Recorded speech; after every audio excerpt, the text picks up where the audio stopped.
மீனராசிக்காரர்களுக்கெல்லாம் இந்த சனி பயிற்சி என்ன பலன்களை தரப்போகிறே? இந்த சனி பயிற்சி வருவது யாருக்கோ இல்லையோ கண்டிப்பாக உங்களுக்காக தான்.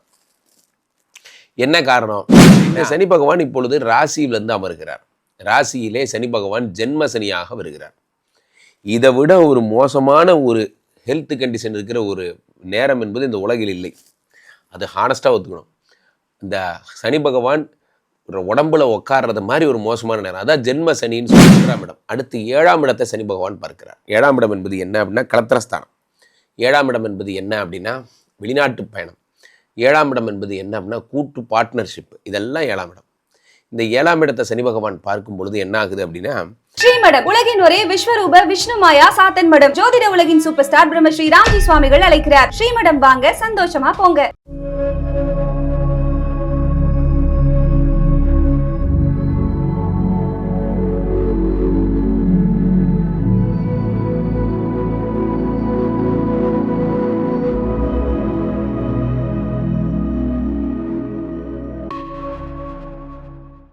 உலகெங்கிலும் இருக்கும் ஆன்மீக பரிகார நேயர்கள் அனைவருக்கும் வணக்கம். நான் உங்கள் ராம்ஜி. மீனராசிக்காரர்களுக்கெல்லாம் இந்த சனி பயிற்சி என்ன பலன்களை தரப்போகிறது? நண்பர்களே, இந்த சனி பயிற்சி வருவது யாருக்கோ இல்லையோ கண்டிப்பாக உங்களுக்காக தான். என்ன காரணம் அப்படின்னா இந்த மார்ச் 6ஆம் தேதி இந்த சனி பகவான் 12ஆம் இடத்திலிருந்து இவர் படுத்திய பாடுகள் அதிகம். நான் வாக்கிய பஞ்சாங்கத்தை பேஸ் பண்ணி சொல்கிறேன். திருக்கணிதப்படி என்னை பொறுத்த வரைக்கும் போன வருஷமே வந்தாச்சு. இருந்தாலும் வாக்கியத்தை ஃபாலோ பண்ணுற நண்பர்களுக்காக இந்த பதிவு. 12ஆம் இடம் என்பது விரயஸ்தானம். விரயஸ்தானத்தில் சனி பகவான் இருந்து ஒருபாடு விரயத்தை நிறைய பாடாப்படுத்தினார். இந்த சனி பகவான் இப்பொழுது ராசியிலிருந்து அமர்கிறார். ராசியிலே சனி பகவான் ஜென்ம சனியாக வருகிறார். இதை விட ஒரு மோசமான ஒரு ஹெல்த் கண்டிஷன் இருக்கிற ஒரு நேரம் என்பது இந்த உலகில் இல்லை.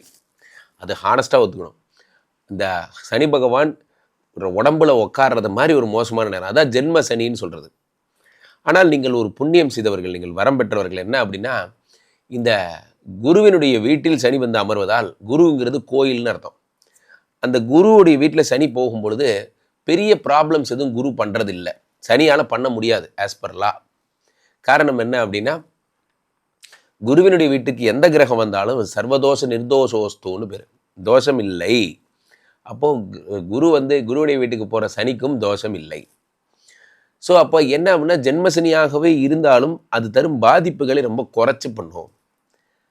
இது நல்லபடியாக பண்ணியிருந்தா கூட பரவாயில்ல. ஏன் அப்படின்னா சனியே பிணியேன்னா, சனி வந்து பிணிகளை தருபவர். சனி வந்து நிறைய ஹடல்ஸை தரக்கூடியவர். அதெல்லாம் பண்ணுவார். ஆனால் பிரச்சனை என்னென்னா இது ரொம்ப பாசிட்டிவாக மாறும்போது சனி பகவான் அடிக்ஷனுக்குள்ளே கூட்டு போவார். You may get addicted to anything. ஏதாவது ஒரு விஷயத்தில் நீங்கள் அடிக்ட் ஆவீங்க. அதுதான் பெரிய ப்ராப்ளமே. சனி பகவான் ராசியில் அமரும் பொழுது you are getting to addiction. அப்போது இளைஞர்கள் போதை போன்ற விஷயங்களில் இருப்பவர்கள்லாம் ரொம்ப ஜாக்கிரதையாக இருக்கணும். மனசு தடுமாறி டைவர்ட் ஆகி என்னாகும், கடுமையாக நீங்கள் அதில் இன்வால்வ் ஆவீங்க. புத்திசாலிகள் என்ன பண்ணும், இந்த நேரத்தை அப்படியே பயன்படுத்தி ஒர்க்கஹாலிக்காக மாறிக்கணும். ஆர்கஹாலிக்கு பதிலாக ஒர்க்கஹாலிக். நல்லா இருக்கு ராம்ஜி இந்த வார்த்தை. ஆமாம், நிறைய எழுதி வச்சுக்கோங்க டைரியில். ஒர்க்கஹாலிக். ஒர்க்கஹாலிக்னா என்ன அப்படின்னா ஆல்கஹாலை விட மோசங்க ஒர்க்கஹாலிக்கு. ஒர்க்கில் ரொம்ப இன்வால்வ் ஆகி லவ் பண்ண ஆரம்பித்து அது அடிக்ட் ஆகிடணும். அதுதான் ஒர்க்கஹாலிக். அப்போ அந்த மாதிரி ஆகிட்டிங்கன்னா ப்ராப்ளம் இல்லை. அல்லாமல் நீங்கள் சனி அது போக்கில் விட்டீங்க அப்படின்னா புதிதாக யாராவது உங்களுக்கு சிகரெட் பிடிக்க சொல்லித்தராங்களா? ஓகே, உங்கள் வாழ்வினுடைய ஆயிலில் ஒரு 30 வருஷம் இறந்துடுறீங்கன்னு அர்த்தம். புதிதாக உங்களுக்கு யாராவது ட்ரிங்க்ஸ் வடிக்க சொல்லித்தராங்களா? உங்கள் வாழ்க்கையில் ஒரு 50% இழந்துட்டீங்கன்னு அர்த்தம். அவ்வளோதான்.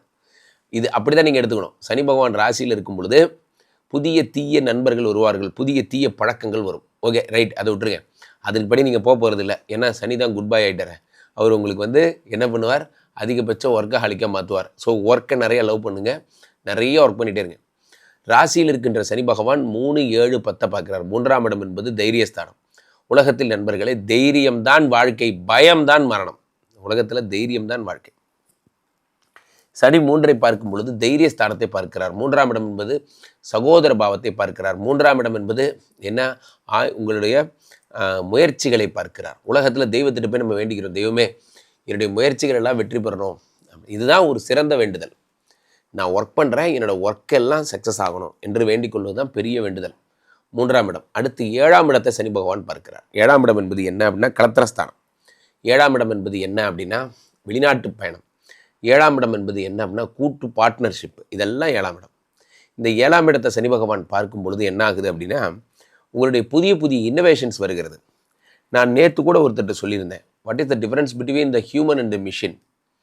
ஒரு மிஷின் ஒரு ஹியூமனை விட ரொம்ப அழகாக என்ன பண்ணுது, ஸ்டோரேஜ் பண்ணிக்கும். என் கம்ப்யூட்டர் கேன் டூ, சூப்பராக ஸ்டோரேஜ் பண்ணிக்கும்.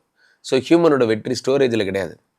என் machine can do more faster than any human. நல்லா வேலை பார்க்கும், ஹியூமனோடவே வேகமாக வேலை பார்க்கும். அதுலேயும் நம்ம வெற்றி கிடையாது. அப்போது ஹியூமன் எதில் ஜெயிக்கிறான் அப்படின்னா a human is always creative than a machine which machine cannot do. அங்கே தான் ஜெயிக்கிறார். மிஷினால் பண்ண முடியாத ஒரு விஷயம் என்னென்னா மனிதர்கள் கிரியேட்டிவிட்டியினுடைய மறுவடிவம். மனிதர்கள் ஒரே நேரத்தில் க்ரியேட்டிவாக யோசிச்சுக்கிட்டே அது தர பேரலல் பெனிஃபிட்ஸில் யோசிச்சுக்கிட்டே அதை வச்சு எப்படி பிஸ்னஸ் பண்ணால் ஒரு 200 யோசிச்சிருவீங்க. அதுதான் மனித மூளையினுடைய ஸ்பெஷல். ஸோ மீனராசிக்காரர்கள் திங்க் இன்னோவேட்டிவ்லி. குரு பகவான் சனி வந்து 7 பார்க்குறார். 7 பார்க்கும்போது இன்னோவேட்டிவ் தாட்ஸ் நீங்கள் நிறைய ஜென்ரேட் பண்ணிக்கணும். அதே மாதிரி 7ஆம் இடம் என்பது பார்ட்னர்ஷிப், புதிய பார்ட்னர்ஷிப் உங்களுக்கு கிடைப்பாங்க. 7ஆம் இடம் என்பது வெளிநாட்டு பயணம். எழுதி வச்சுக்கோங்க, நீங்கள் பிப்ரவரி மார்ச்சில் ஊரில் இருக்க மாட்டீங்க, நீங்கள் வெளிநாடு போயிடுவீங்க. வெளிநாடு போயே தீரணும். இதுக்கப்புறம் இன்னும் ஒரு 2 வருஷத்துக்கு வெளிநாட்டு பயணம் நிறைய வரும். அதே மாதிரி சனி பகவான் 10 பார்க்குறார். 10ஆம் இடம் என்பது என்ன அப்படின்னா தொழில் ஸ்தானம். தொழில் ஸ்தானத்தை சனி பகவான் பார்க்கும் பொழுது ஒரு ராசி நண்பர்களே, சனிக்கு மட்டும் 10ஆம் இடத்தோடு தொடர்பு இருந்தால் உலக புகழ் பெறுவீர்கள். உலக புகழ் அதான் இதில் இருக்க பெரிய விஷயமே. You become a world popular person. அது நடக்கும் சனி 10ஆம் இடத்தோடு தொடர்பு கொள்ளும் பொழுது. ஆக இந்த சனி பகவான் ராசியில் வந்து 3 பார்த்தார், 7 பார்த்தார், 10 பார்க்குறார். 10 பார்க்குற ஒரு பாயிண்ட் போதும் உங்கள் வாழ்க்கை தலைகீழாக மாறிடும். அப்போ 10ஆம் இடம் என்பது என்ன, தொழில் ஸ்தானம். 10ஆம் இடம் என்பது என்ன, பிரபலத்துவம். 10ஆம் இடம் என்பது என்ன, கர்மஸ்தானம். இதெல்லாம் சனி பகவான் பார்க்கும் பொழுது உங்கள் வாழ்க்கை அடுத்த படிநிலை நோக்கி ட்ராவல் பண்ணுது. இதான் அதில் இருக்க முக்கியமான விஷயம். ஸோ அப்போ நீங்கள் ஏதாவது ஒரு எக்ஸ்போஸ் பண்ணுறீங்க அப்படின்னா குளோபலி நீங்கள் என்ன பண்ணணும், think in terms of globally நீங்கள் பண்ணுங்கள். உங்கள் கம்பெனி உலக புகழ் பெறுகிறது. சில பேர் வந்து பார்த்தீங்கன்னா குளோபலின்னு அப்போ இங்கே இருக்கிற நம்ம கடை சர்மிளா ஃபேன்சி ஸ்டோரை மலேசியாவில் போய் ஆரம்பிக்கலாமா? நான் அப்படி சொல்லலை. உங்களோட ப்ராடக்ட்ஸு வந்து எல்லா ஊர்கள்லேயும் போயிட்டு ஏற்றுமதி பண்ணுற அளவுக்கு ஒரு குவாலிட்டி ஆகும். உங்களோட ப்ராடக்ட்ஸ் வந்து ஒரு நன்மதிப்பு பெறும் போன்ற விஷயங்கள்லாம் உங்களுக்கு நான் சொல்லிட்டுருக்கேன். ஆக மீனராசிக்காரர்கள் சூப்பராக இருப்பீங்க. நான் தான்டா இனிமேல் வந்து நான் தர்பார் அடி தூள் பண்ண போகிறீங்க. கீழே போயிட்டு இருக்க இந்த 2 நம்பரை கூப்பிடுங்க. உங்களுடைய சொந்த ஜாதகத்தை பார்த்து கொள்ளுங்கள். உலக புகழ் வாய்ந்த நமது விஸ்வரூப விஷ்ணுமாயா எழுந்தருளில் இருக்கக்கூடிய புனிதமான இந்த ஸ்ரீமடத்திலே தினசரி நடக்கின்ற விஷ்ணுமாயா ஹோமங்கள் கலந்து கொள்ளுங்கள். மீண்டும் நல்ல பதில் சந்திப்போம். நன்றி, வணக்கம். இங்கே ஸ்தாபிதம் செய்யப்படுகிறார் விஷ்ணுமாயா. அது தமிழ்நாட்டில் இங்கே போரூர் கார்டன் ஃபேஸ் 2ல ஸ்ரீமடத்தில் மட்டும்தான் இருக்கிறது. வேற எங்கேயும் இவருக்கு ஆலயங்கள் கிடையாது. நம்மளுடைய வேலை இல்லை, குழந்தை இல்லை, நமக்குடைய எதிர்காலம் கேள்விக்குறியாக இருக்குது, கள்ள தொடர்பு, ஏமாற்றம், துரோகம் போன்ற பிரச்சனைகளுக்காக ஸ்பெசிஃபிக்காக பண்ணுற ஒரு ஹோமம். இந்த ஹோமம் 48 நாள் தினமும் பண்ணுறோம். இப்போ நீங்கள் புக் பண்ணுறீங்கன்னா இன்னிலிருந்து 48 நாள் இந்த ஹோமம் பண்ணி உங்களுக்கு அந்த பிரச்சனைகளை சேலஞ்சிங்காக சரி பண்ணி தரோம். ஸோ விஷ்ணுமாயா சாத்தனுடைய ஆலயத்திற்கு நீங்கள் வாருங்கள், இந்த ஸ்ரீமடத்திற்கு வாருங்கள், வந்து இந்த ஹோமத்தில் கலந்து கொள்ளுங்கள். இதை பற்றி தரவுகள் கீழே போயிட்டு இருக்க நம்பரை கேட்டு தெரிஞ்சு புக் பண்ணிக்கிட்டு இந்த ஹோமத்தில் நீங்களும் பங்கெடுக்கலாம்.